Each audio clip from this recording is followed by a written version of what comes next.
Now, somebody told me the other day that there was a citizen of our state had a grand jury here 4 or 5 years ago. Let me tell you that, in fact, I'm going to pause right here. I've got to read to you what it is about the grand jury and why it is so important and why it is so imperative. The grand jury, you see, stands between you and the government.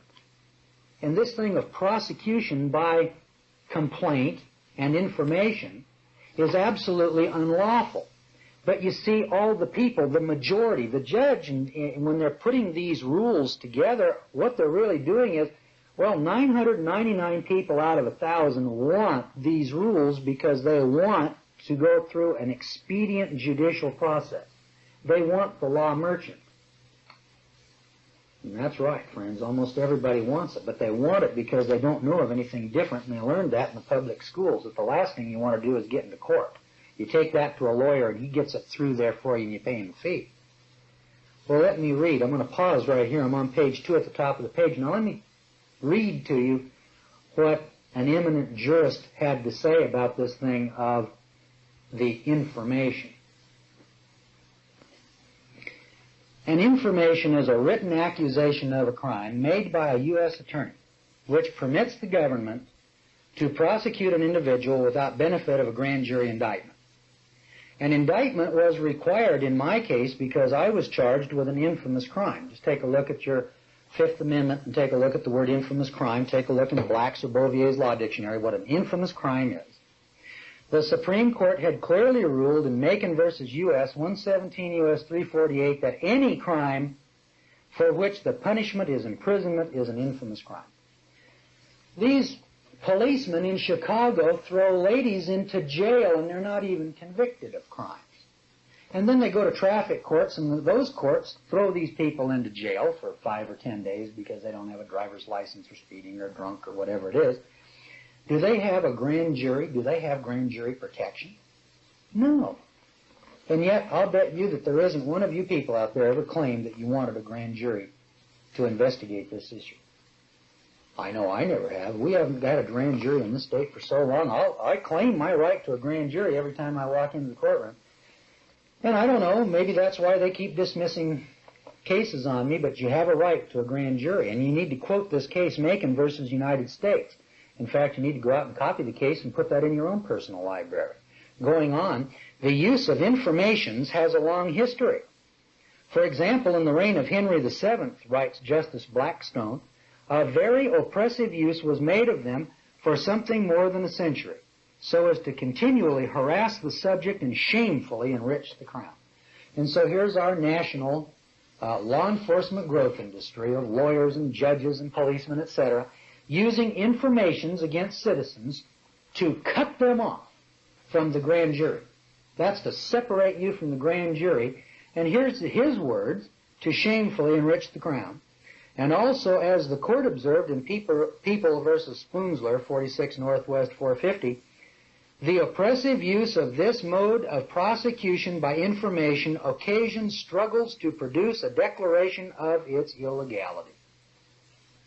Informations are illegal. They're used in Idaho every day. They put people out here in a penitentiary. Well, assuming that you can pass the test, you have to be able to pass the guilty plea test. But that's what these two young fellows were prosecuted under, was an information. In short, prosecutions by information have long been a means of political suppression and intimidation. Political suppression and intimidation by complaint. And in our complaints here, if you'll notice, they're always in caption, the State of Idaho plaintiff. And the State of Idaho cannot prosecute criminal actions. The people of the State of Idaho prosecute criminal actions with a public prosecutor at the common law, because the common law and the people of the State of Idaho have an interest in crime. The State of Idaho doesn't have any interest in crime except to shamefully enrich the crown. It's just done so that the law enforcement growth industry can continually come back to the taxpayers and say, now you see how this crime continually grows every year, and we need bigger, better prisons to warehouse all these prisoners. And we need more guards, and we need more policemen, and we need more police cars, and we need more laws, and we need more and more and more and more and more, and have you pay more and more and more. Well, There it is. I'm going to put this into the packet, and you've got it. This comes from the Internal Revenue Code, a masterpiece of deception. I don't know where the original is, but I'm going to send this on. The two key cases for you to keep in mind are this case, Macon versus United States, 117 U.S. 348. That'll tell you about informations. And this other case, which was People versus Spoonsler. That's spelled S-P-O-N-S-L-E-R, 46 Northwest 450. We'll put that in with the packet, and you can read that. Let's go on. Top of page 2. Just went through this case here called Norton versus Shelby County. In this country, rights preceded government. They were here before there was a government, or the establishment of states, which is an ancient maxim of law, if I can get my words out here. Rights are acknowledged above government, or they cease to be rights and they become privileges authorized by the government or the state. Go back to Marbury versus Madison, 1803. The Constitution and rights are inalienable and they're absolute. And the state legislature can sit up here and pass laws until they're blind. Halfway through the millennium, I don't care. Those statutes don't apply to me. I'm a free man. I'm a natural sovereign citizen individual, and I don't sign contracts. I don't even go to my hospital and give them jurisdiction. That's the way that works. Very simple. The rights governing appearances, pleading, and pleas are more ancient than the history of this country and were well established in the early days of American jurisprudence. It has been the arbitrary rulemaking on the part of government officials diligently at work expediting the judicial system into streamlined courts. Well, the judges are just trying to streamline the courts to accommodate all the rules and regulations for all the slaves and serfs that have feudal tenure on the land. People don't want to own their homes. They want to have equitable interests and second and third mortgages, and they want to leverage and pyramid, and they get into all these kinds of equitable kinds of deals. It's like spinning a web and getting entrapped in your own web, and that's where we are. We have real estate deals and syndications and all kinds of legal manipulations. The courts can't function at the common law with all that kind of mishmash of who owns what and what kind of equitable interest. That's all regulated by statute and rules and regulations, by contract, friends. And remember, there's only two issues for us to consider in jurisdiction. You're either free man at the common law that requires an action of life, liberty, or property, or you're under contract and then you come under the King's statute. It's just one or the other. It isn't any big mystery. Got mortgages and equitable interests and limited partnerships, and we could go on and on and on with all of the law. You know those law libraries are filled, ours here in Boise, with 40,000 volumes of law.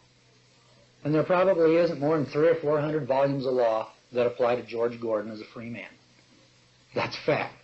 As a matter of fact, God gave us a supreme constitution called the Ten Commandments.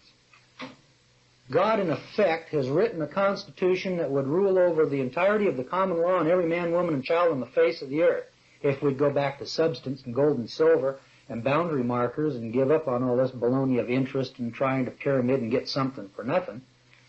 When you get down to it, we're all trying to get something for nothing, and we're willing to sell our souls to hell in order to get the free ride and the free lunch. We want the food stamps and the welfare. We want to be free, and we want all the privileges, but we don't want to be responsible. It's really on the bottom line where it all comes down to, or what it all comes down to. Where rights secured by the Constitution are involved, I'm in the middle of page 2, there can be no rulemaking or legislation which would abrogate them. Miranda versus Arizona, 384 U.S. 436. The Supreme Court of the United States understands the rights issues, friends. You go to Washington, D.C. and ask them about rights, and they can sit there and expound rights and money and property and common law to you.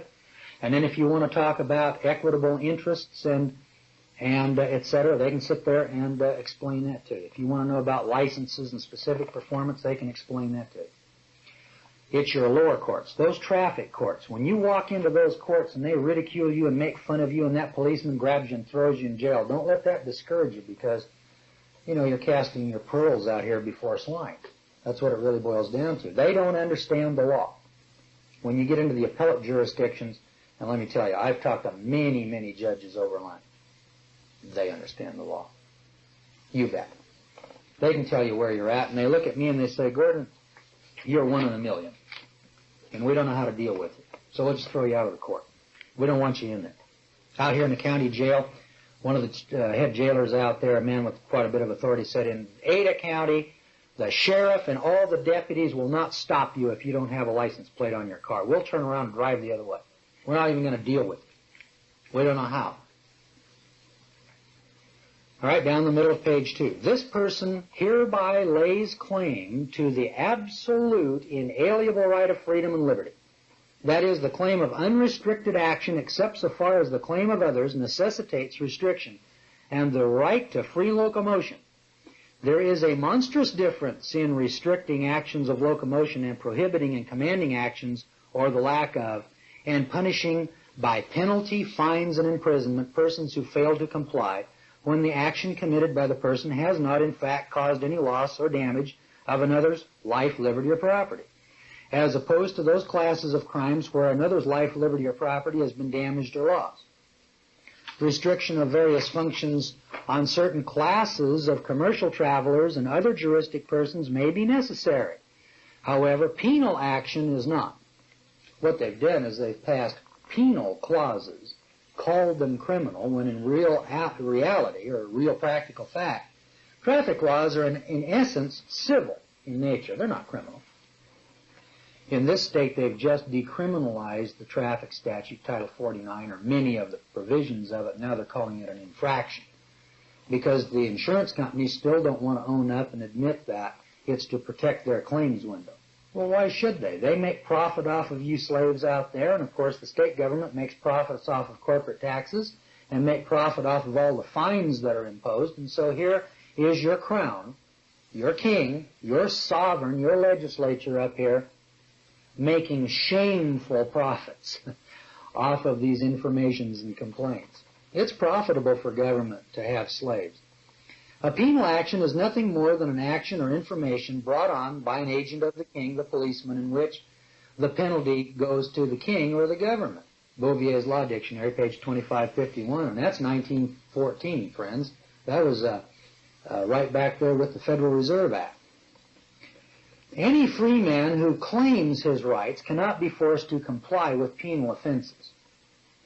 Key there is you've got to claim your rights. Under the common law, there can be no constructive offenses. U.S. versus Latcher.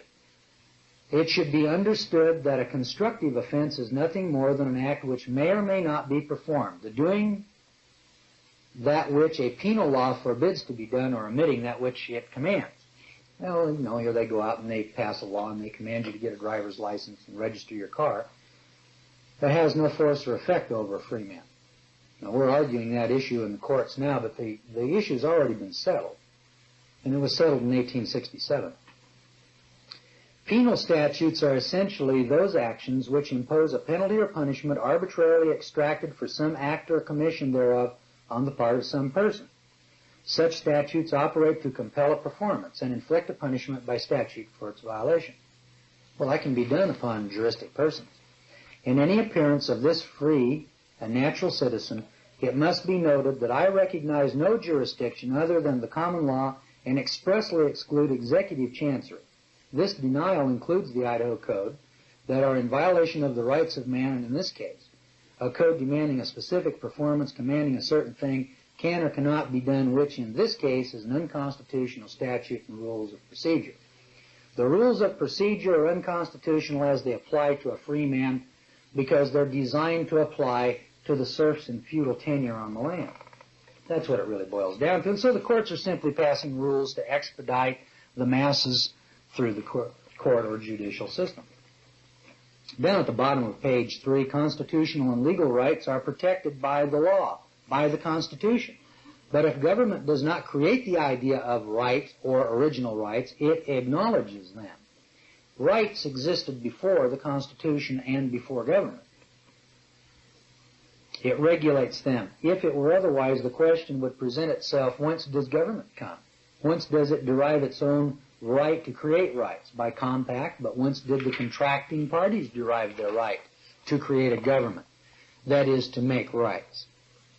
We would be consistently led to adopt the idea of a government by jus divinium, that is, a government deriving its authority to introduce and establish rights bestowed on it in particular from a source wholly separate from human society and the ethical character of man in the same manner in which we acknowledge revelation to come from a source that isn't human. Bouvier's Law Dictionary. See these definitions that keep coming back to us? These are definitions of the common law. The powers of our government are supposed to be severely limited, and this has been best presented by the Chief Justice of the Supreme Court in 1803. Now here's some quotations from Marbury versus Madison. Now the Marbury case, I believe, is in these 6 books, or 5 books, whatever you have there, which are called Supreme Court decisions. And it's Marbury versus Madison, 1 Cranch, 137. Boy, if that isn't a foundation case of Supreme Court law, I don't know what is. In the United States, all 3 branches of government, state or national, are granted limited powers. Now remember that. Now you've been told that all your life, but these government agencies here aren't just subjecting themselves or limiting themselves to limited power. Because we, the citizens, have given up our sovereignty and our power and become serfs and slaves, somebody had to fill the power vacuum. And the power vacuum then is filled by the courts and the legislature who, under pressure from all of these groups coming to them and claiming that they want more and more advantages and privileges, what we want is more and more circuses and more bread. I guess that's what it really boils down to. And so in this desire to get more circuses and more bread, we go to the legislature and subject ourselves to greater and greater deprivation of rights. You know, all wealth comes out of the ground when you stop and think about it for a moment, and it has to be acted upon. You know, the tree grows out of the ground, and somebody had to plant the tree, somebody has to cut it down, somebody has to act upon it to create the lumber to build the house. And the welfare recipient just walks in with the key in his hand and turns the key and walks in and lives in the house, doesn't he? He doesn't produce anything. Well, these powers are granted by the people. The people are, in fact, individuals, including the accused, and the people are principals and authorize agency to the 3 branches of government. The concept of limited powers of government establishes the fact that the agent is not granted sufficient power in any case to invert the relationship, so as to make the individual an agent of the state, which is his principle. Well, what's happened here? We're the sovereigns, and we've granted agency to our government. Now our government has converted their agency into sovereignty over us and made us the agents. Now we're agents of the government. We just come in and go out and do what we're told. Okay, now what you need to do in your county is to reestablish that agency, or that sovereignty, I should say. You're already an agent of the government. You want to reestablish the sovereignty that you originally possessed, and you've got to disclaim the agency. Well, this brief goes on and on here. I don't know if it's verbose or not. I think Bob wrote this, or Neelis. It's got a number of authorities in here from 16 American Jurisprudence on page 7, and Norton versus Shelby County, here again, page 442. Talks about damage and injury and infringements of rights, and etc. I mean, it's pretty much self-explanatory, and I don't need to sit here and give you a reading lesson. And this is one of the things that judges will oftentimes tell you when you go in to argue a motion hearing. As we see here in how the court proceeds, you know, you get in there and start trying to read motions into the record and briefs, etc. The judge will sit there and tell you, I don't need a reading lesson, son. I want you to come in here and explain and expound your position. Do you have anything to add to your position here orally? And sometimes I tell them, you know, I'm glad you asked me that question because I'm prepared to tell you the answer. The last jurisdictional brief is called Equity in Support of Demand for Dismissal, and I'm going to conclude on this particular brief in equity. Let's take a look at this one and see what you're looking at. This is the last of the jurisdiction briefs in support for dismissal for failure of the court to have any jurisdiction in this matter. Here's another reason, because of equity, that you do not have jurisdiction over this free man in this case. So pull it out, and you're taking a look. Remember here again, this is criminal case 10960, and here's George Gordon live and direct speaking to you from the courthouse of Ada County, Idaho, argued this position, argued this case, and won a felony. It wasn't much of a felony. My government didn't have much of a case. Even if I had have been guilty of the acts alleged, they couldn't have convicted me for it. Although Article 1, Section 1 of the Idaho State Constitution attempts to prohibit distinctions between at-law and suits in equity, Article 5, Section 1 acknowledges that the district court shall have original jurisdiction in all cases, both at law and in equity. All right, here you are. Now let's stop and back up. 222. You've got common law and equity. Remember, the common law acts an eye for an eye and a tooth for a tooth. You gouge my eye out, we gouge your eye out. You run your tractor across my lawn, I run my tractor across your lawn, or we extract some kind of damage. Equity works on the principle of preventing a loss. The cobras that are in my backyard catching gophers, you look over the backyard fence, you need equity. You need government to step in and effect a remedy to prevent those cobras from coming across and killing you or your loved one. There's equity, which attempts to act under contract in advance of the particular event. It tries to prevent loss. It's the policeman slowing you down from 80 to 55 and giving you a penalty or fine to keep you within the terms and the bounds of the contract. All right, now the next step then is equity in common law is divided into civil and criminal. It can be either one. All right, now if it's criminal, it's got to be a felony or it's got to be a misdemeanor. All right, here's 2, 2, 2. The courts now have been merged in this state into equity and common law. So when you walk down the hall, you can't find a common law court. Doesn't mean that there are no more common law actions. It means that we've got to get busy and get our common law courts back. If we can get our common law rights back and our common law courts back, and enough of us demand gold and silver and substance, and enough of us go out and pay our mortgages off and own the land and stop paying property tax on it, get our sovereignty back, we can have our freedom back. Now, I'm not telling you that what we need to do is to get a big movement going out here. I don't really care about the other 900,000 citizens in Idaho. As long as my Constitution is in force and effect, I can be the only free man in the state of Idaho exercising rights and sovereignty and not paying these various taxes. And all the rest of you people out there can be serfs and slaves.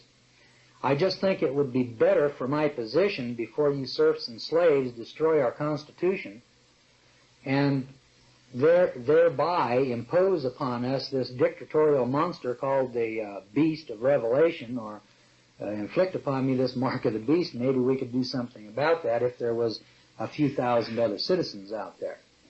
Because the citizen can create more in his own behalf on the courtroom floor than 10,000 people can do out here in the legislature.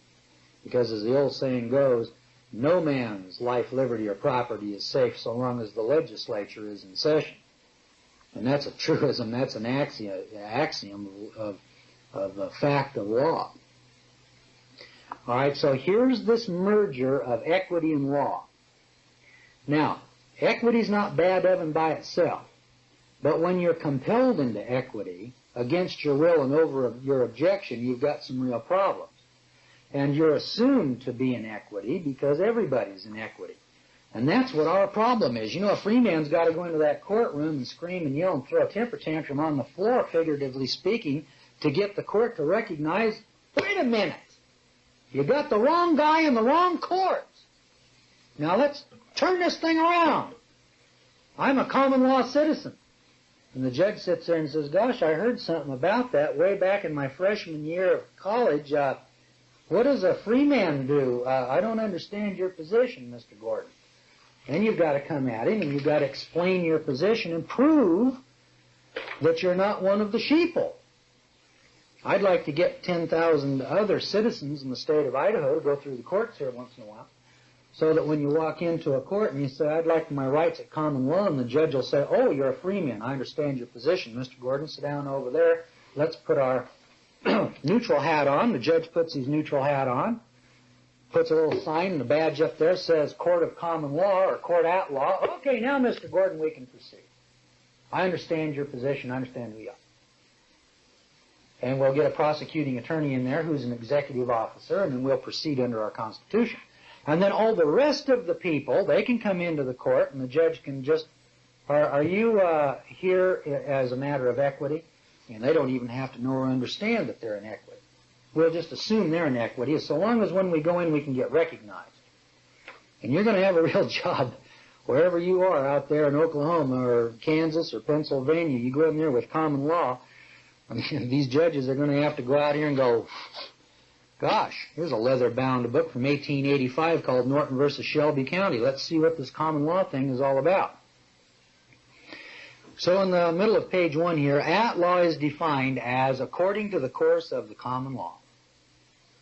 I've been into courts and you say, I'm here and I'm demanding all of my rights at law, and a judge will say, well, this is a court of law. I know, that's what the problem is. I know this is a court of law. What I'm demanding is a court at law. And this judge will scratch his head a little bit and go, huh?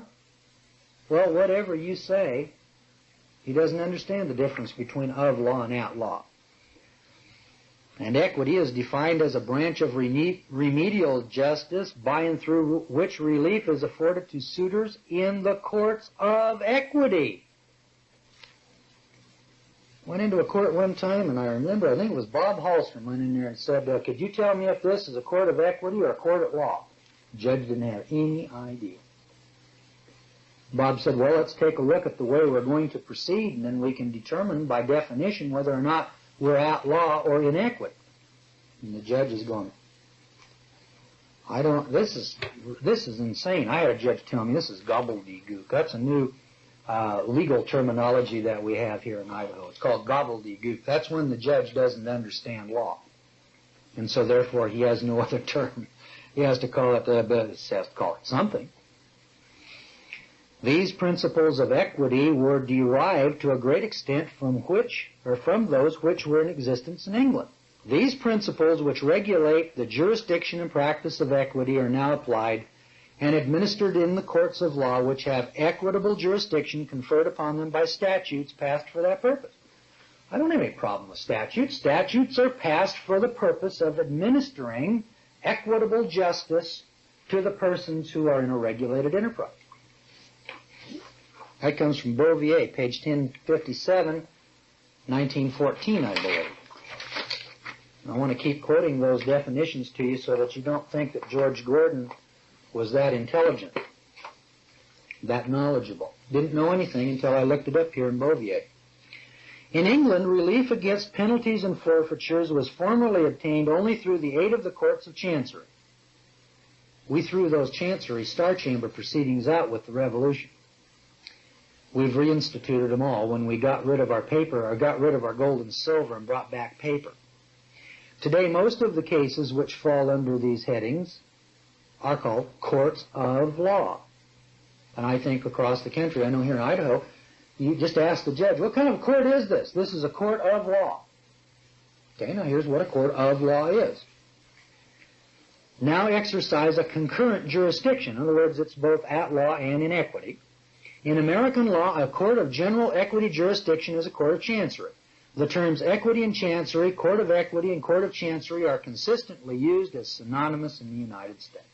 Bouvier, page 698, 1914. There you are. And so you go in, demand your rights at law, and the judge looks at you and says, yes, sir, we're giving you all of your rights of law. No, Judge, I don't want rights of law, I want rights at law. And he goes, and the lawyers will sit over there, and I've had lawyers, you'll get into the courtroom, and the lawyer is just shaking his head over here. What is this guy doing? Strange and foreign procedures. Well, it gets to be fun after a while. You're the only guy in the courtroom that knows what's happening, and what's going on. And you're directing operations and making demands, and the judge isn't going to comply with your common law demands, and he's going to commit reversible error, and then your local newspaper can say, that George Gordon, that criminal arrested 33 times, turned loose by these soft judges. Because we don't have any lower court judges and policemen and lawyers, etc., that understand the law. And so here they are out here violating rights and getting sued. They haven't even seen lawsuits in Ada County yet. Where do you see some of these mega-million-dollar suits that we're going to institute against these people who are ignorant of law? And we'll find out whether or not insurance companies are going to come down on Boise City and Ada County and state of Idaho and straighten out their procedures. One of the things we need to do here, wherever you are, is to get some lawsuits going so that you can bring about some change. And you can't bring lawsuits about until you can defend yourself against a parking ticket. I'm amazed at how many people, don't like parking meters, and they write letters to the statesman and letters to the editor and letters to their congressman, and we don't like this or that. I don't pay parking tickets. Got a parking ticket today at lunch and coming back here to the studio, and there it was on my windshield, and Neelis ran up and jumped up on the hood of my car and ripped it off, tore it into 4 pieces, and threw it on the ground. And I said, Neelis, you're going to get me in trouble doing that. So the way we handle traffic tickets here. All right, going on here. I'm on page 2. One of the biggest differences between law and equity lies in the method of determining the facts. At law, the facts are determined by a jury, and in equity, the trial is usually conducted without a jury. So if you're in a traffic court and you got a jury, you don't deserve one, you don't need one. But if they give you one, they're just throwing you a sop and telling you, now you see what nice guys we are, we'll let you have a jury here. At the discretion of the court, it may submit some of the issues of the case to a jury. Some of the issues? What kind of a trial is that, where you give some of the issues? You mean the judge sits there and says, well, I'll let you decide whether or not the guy was driving 80, but I'll decide whether or not he's guilty. The traffic court, acting in its capacity as a court of law, in equity, prohibiting or compelling a person to do or not to do an action, does not have to provide a jury for the defendant. And in a lot of courts, they don't. Listen, over in Oregon, they just have kangaroo courts over there. They don't even have records. Some article, or since Article 5, Section 1 of the State Constitution of Idaho prohibits distinctions between actions at law and suits in equity, the only way to determine the type of court a person is involved with is to ask the court and observe and apply the actions of the court to the maxims of the common law and equity. Take a look in Bouvier at this thing called maxims of equity, or look up equity. And you'll see these things called maxims. And some of the maxims of equity is that you have to come with clean hands. I think there's 12 or 14 of these maxims. And you have to come voluntarily. You have to walk into the court. And one day I walked into the court, and the judge says, well, you're here, aren't you? I don't care if you're sitting back there on the bookshelf.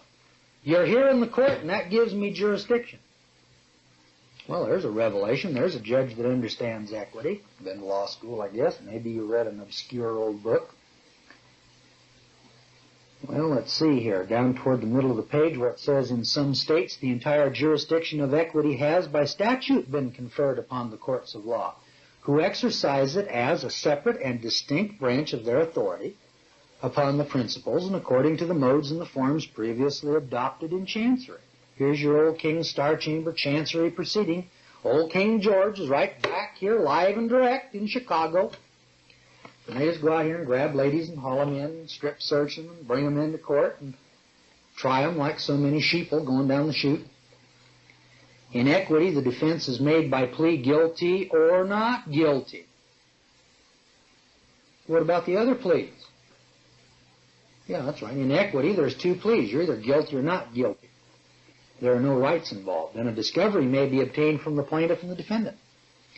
At the present time, district courts of Chancery now exist in only 6 states. In the greater number of states, Chancery powers are exercised by judges of common law courts, according to the ordinary practice in Chancery. In the remaining states, the distinctions at law and suits in equity have been abolished. But certain equitable remedies are still administered under the statutory form of the civil action. Well, friends, there aren't very many common law citizens left. We're a vanishing breed. There's a few of us that are making a comeback. We are nearly extinct, friends. There's, talk about an endangered species. I think we ought to go to Congress and have the common law man put on the endangered species list to protect the few of us that are left from extinction. Equity courts, on page 3 now, I'm up at the top of the page. Equity courts make distinctions by decrees to parties which command or refrain persons from doing a certain thing. Well, aren't they doing that with your traffic laws? Do you see how your courts work? They work the same way wherever you are. I don't care where you are. But now you're able to look at, this isn't just the ravings and the rantings of some wild fanatic out there in the Rocky Mountains who's lost his senses and taken leave and absence of his common sense and who's out here trying to preach some new doctrine or religion to you. This is law that was lost sometime after 1900 and between 1900 and 1980.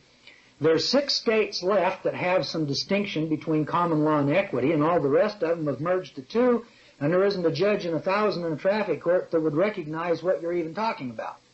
You've got to get out into the appellate jurisdictions, and then you better have some authority behind your argument in order to get your rights back, in order to exercise your sovereignty.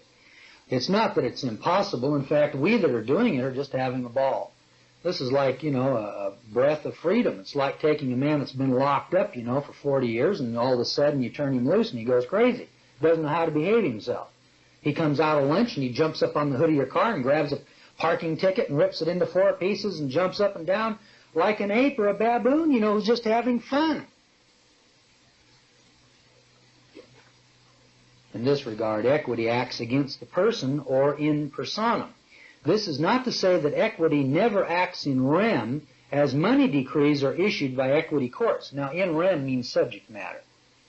In other words, it's against the subject. It's against something. It's against tangible objects. In personam means you're in court in person, and it acts upon you in personam, and when it acts against you in rem, it's acting against some subject matter.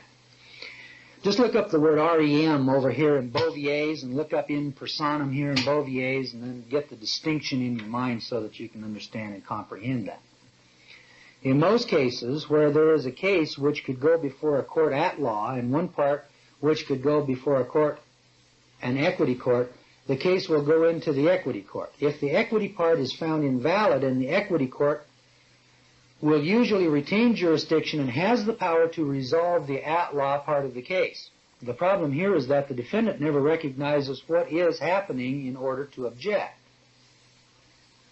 So, here you are in court, and part of the action or the action can be in equity and the other part at law. Well, remember, then part of it has to have some contractual basis to it. Had to be some agreement, some statute that was agreed to in some manner. And then the equity court can decide both matters, but at law and in equity. But boy, you'd better know how to make your objections timely, had you not. Because remember, failure to object timely is fatal, and failure to assert your rights waives them. Should the defendant object timely, the equity court should have no power to proceed. That's where you come in and say, hold it. Let me file a motion to dismiss, Your Honor, because we're in equity here and I'm at law. You don't have jurisdiction. Now, they may proceed against you anyway, and that's good. The best thing can happen to you. You walk into the traffic court, put down your jurisdiction argument, the guy moves against you anyway, finds you guilty, now you start your appeals process. Now you've qualified your petition to go to Moses in Washington, D.C. and have Moses decide the issue. That's your Supreme Court, by the way. It's well established that if a person merely wants monetary damages, he should go into a court at law. However, if the person seeks a specific performance, reformation, or rescission of a contract, then he must go into an equity court. Or stated another way, courts at law in civil cases grant only monetary damages as a remedy. However, only equity can compel a person to do certain actions, or refrain him from doing certain things, and impose fines or penalties if he does or does not. So there's your traffic court, an equitable chancery jurisdiction, the King's Star Chamber, whipping you because you didn't do this or that, or trying to compel you to specifically perform. There can be no doubt that the word equity describes a system of courts independent of the common law courts. Equity courts are a system of courts along with their body of rules of procedure then, existing independently of the original civil law. Equity then describes a system of courts And the term chancery is synonymous with equity. Equity or chancery courts have jurisdiction that commands what is supposedly right and prohibits what is supposedly wrong, and that's determined by your legislature, your sovereign. They decide what's right and wrong, and they just impose it upon you. Therefore, the statutes they enforce are penal in nature. It's the violation of it's the penalty portion of the contract. Penal statutes are as defined in the Notice of Onright. Those statutes are constructive in nature and cannot be enforced under the common law. United States versus Latcher 134. The magistrate courts are simply courts of law created by statute to impose fines and forfeitures on those juristic persons who are under the jurisdiction of said statutes. How did you get under the jurisdiction of the statute? There has to be a contractual agreement somewhere along the line, and that's what you're looking for. Where did the legislature get your consent or permission to do to you what it's doing? It's got to be a mortgage, it's got to be a license, it's got to be something. You'll find it. It's there. This free and natural citizen, free man, is not juristic, and therefore the statutes in question don't apply, nor does the court have jurisdiction over the person and the subject matter in this case. No trial judgment could transpire unless the allegation of lawful substance is asserted and proven in the court. No money, no lawful substance. The allegation made in this case follows in every aspect an equitable claim that the accused failed to specifically perform. This type of allegation does not provide any substantive foundation for a criminal charge, as the complaint does not state a cause of action, nor does it enumerate who has suffered any wrong from the acts of the accused or how. You know, in equity you can't have in crimes, because equity is claiming power over you pursuant to contracts. Just that simple. The law claims power over you because there's somebody who has lost his life, liberty, or property, and there's an action at bar against you. And it's to recover some specific damage. You robbed the store, so we're going to put you in prison for 10 years, or we're going to stone you to death, or whatever it might be. Now I've enclosed here then the equity briefs. This is called your jurisdiction argument. And this jurisdiction encompasses a lot of ground. It's geography, it's in rem, it's in personam, it's rights, it's the formation of the courts, it's the jurisdiction that the courts have. What kind of courts do you have? So you see, it's a pretty big subject. All the information pursuant to jurisdiction is embodied right here in these briefs.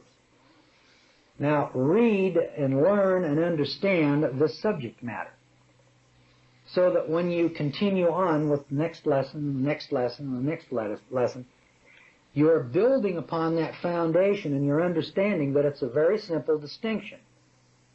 You have a mortgage on your house.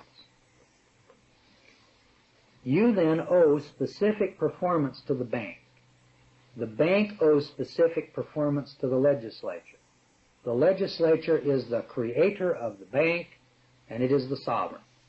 Sovereignty then was relinquished by you when you signed the contract to specifically perform to the bank. When you fail to make your bank payment, there isn't an issue of rights, there is an issue of contract inequity, and the chancellor simply comes in and says, this is the way it's going to be. See how simple that is? On the other hand, you take a gun, you go out and you shoot somebody, that's an action at law, and you'll be afforded all of your common law rights. You ever notice that criminals and murderers, and rapists and robbers, they get 12-man juries and rights and appeals, and it takes forever to get them convicted? Well, why don't you just take a page right out of the criminal's handbook and change your status so that you are a free man and a natural sovereign citizen like those criminals are, and then have all of your rights at law? You know, if you owned that house free and clear, and you weren't bound to specific performance, that building inspector wouldn't have any power, any contractual agreement with you, whereby he could come in and demand that you wire your house in some specific fashion, or that you plumb your house, or that you get this or that permission or authority from your government to do this or that or anything else. Friends, people come in here every day, and they're just up in arms. They just are angry with their government, and they're angry, and they don't want to pay taxes, and they've got this Gestapo IRS agency, and they've got this Gestapo building department. But you know, most of them are guilty. You know, almost everybody that we talk to is guilty of signing the contract and giving up their rights. Now, I know you're going to say, well, I didn't know that. But, my friend, remember the two axioms of law. Failure to object is fatal, and failure to demand your rights waives them. And you know, people want rights, but they don't know what their rights are, so they can't demand their rights, and if they don't demand their rights, they're waiving their rights, and then they come into the courtroom and scream and rant and rave and throw a fit on the courtroom floor and say, this judge is against the Constitution, and he hates rights, and he's a communist, and he's a fifth-column commie-pinko, and we need to impeach all these judges and throw them out. I'll tell you who you need to impeach. You've got to impeach yourselves, because the root cause is the lack of individual responsibility and basic obedience to the Ten Commandments of God Himself. And I'm not sitting here trying to teach you or preach a sermon to you. I'm telling you that the foundation of our common law is rooted in substance. And that substance came to us from gold and silver and allodial land titles at the Jordan River. And it's rooted in that foundation called the Ten Commandments. And this Western societies that we talk about, this Judeo-Christian ethic, etc., it came to us over thousands of years, and the common law is simply a culmination of the custom and the case law and the basic tenets of the common law, which are rooted and founded upon the Ten Commandments. And that man who is the father of our Constitution, James Madison, in the Federalist Papers, alluded to that and laid the blame on the Ten Commandments and said, we're assuming that all citizens obey the Ten Commandments, which is the premise of the common law maxim that you're innocent until proven guilty. But in equity, my friend, you're guilty unless you can prove you're innocent. And you see what's happened to us? So there you are, the subject matter of jurisdiction. And as we go from here on through the balance of these lessons, we're going to use jurisdiction and speak of it now as an axiom. And we assume now, at this point in time, that you're thoroughly familiar with status and jurisdiction. And now we can go on to the application of how to use status and jurisdiction in the courtroom, in your own behalf, and how you're going to now learn how to pull victory out of that courtroom each and every time from now on.